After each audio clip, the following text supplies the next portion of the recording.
Hello and welcome to the CX Files podcast. I'm your host, Mark Hillary. We have an interesting conversation for you this week with Thomas Reby, who is a Senior Strategy Manager for Google in Ireland. I met Thomas at a conference in Dublin last week, and we had a conversation about the length of the modern customer experience. Thomas is originally from Denmark, and he used the Norse legend of the three Norns of fate to explain his own ideas to me. In short, that we need to be thinking about CX as something that plays out over a lifetime and not just a 2-minute phone call. I asked Thomas if I could record some of his thoughts for the podcast because he's one of the first CX strategists I've heard speaking about this theory. I should stress that Thomas is speaking in a personal capacity here. He is an industry expert with a focus on CX, but this is not an official statement from Google. Although we do, of course, associate Google with deep minds, so they should be publishing more ideas based on Norse legends, in my opinion. Okay, let's go straight to the interview now. So we were having a conversation at the conference about the difference between customer interactions being timed by, say, a single interaction, like a phone call, for example. And companies are often measuring that and trying to reduce the time. But you were talking about a sort of different mindset, thinking of a lifetime of interactions, and perhaps the interaction never stops. I wonder if you could just sort of repeat some of those points. Yeah, so I think today interactions are typically transactional in nature. You may have a problem, you contact a company, a brand, you interact, and then you close that down when a problem has been resolved or an agreement has been made, whatever the case may be. But I think we're moving to a point where people get deeper interacting with brands. We've seen that happen with certain electronics manufacturers where, people buy one product and they're eagerly waiting next generation, or next release of software for their device. So I think what we're seeing is people developing a longer relationship. We're seeing people buy the same brand of sneakers through generations almost, or at least through decades. So, and I'm thinking customer service and the way we interact will be something similar. We're moving from a world of phone calls and chats to much more of a asynchronous conversation. Think WhatsApp, or think methods where you communicate to someone. You may pick up the thread later. You don't have to cut off the conversation. So there's going to be a day, I believe, where we're going to have the same interaction with brands. You're going to see an ability to have a channel open with your favorite brand, and you reach out to them every now and then when you have a need. Mm-hmm. And just like when you interact with a friend, the friend knows you, retains information about you.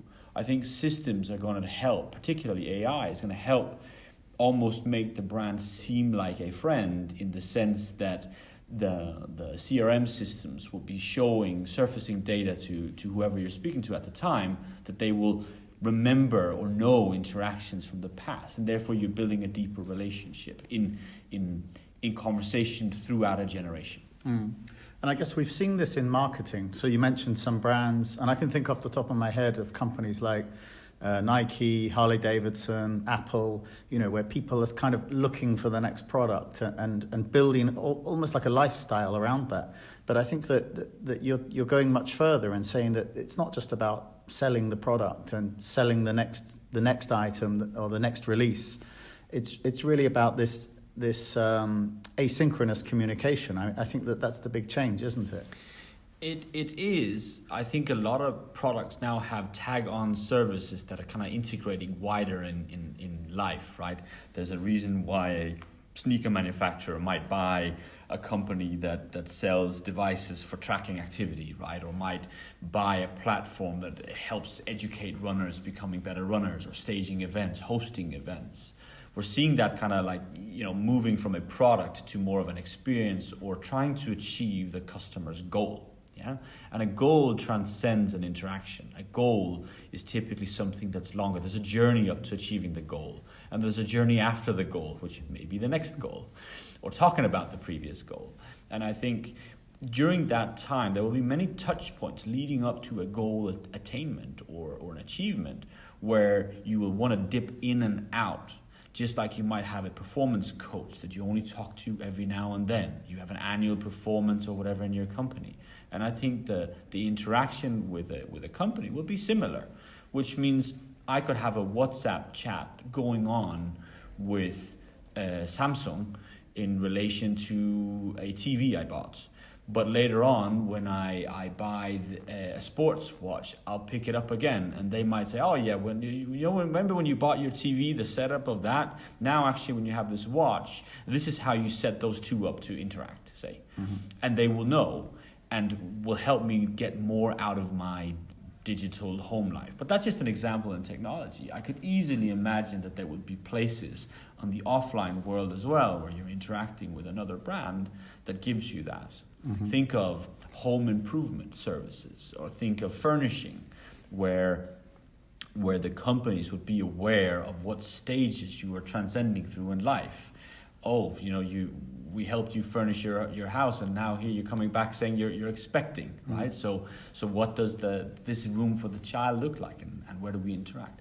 I could see that becoming asynchronous in communication, but being continuous in terms of relationship. And do you think that that's largely driven by the fact that many individuals are moving to asynchronous communication in their personal life then? I definitely think so. I see a younger generation now where it's not expected to always be online, but to always have a channel open. And there's a big difference, right? I wouldn't always be expected to be able to pick up my phone at any hour when people call, but I would be expected to receive a message through, say, WhatsApp, and then I can respond to it in my own time. And I'm seeing a generation now of teenagers where WhatsApp by far is the primary form of communication, as opposed to voice or as opposed to real-time chat. Thanks for listening to the CX Files podcast.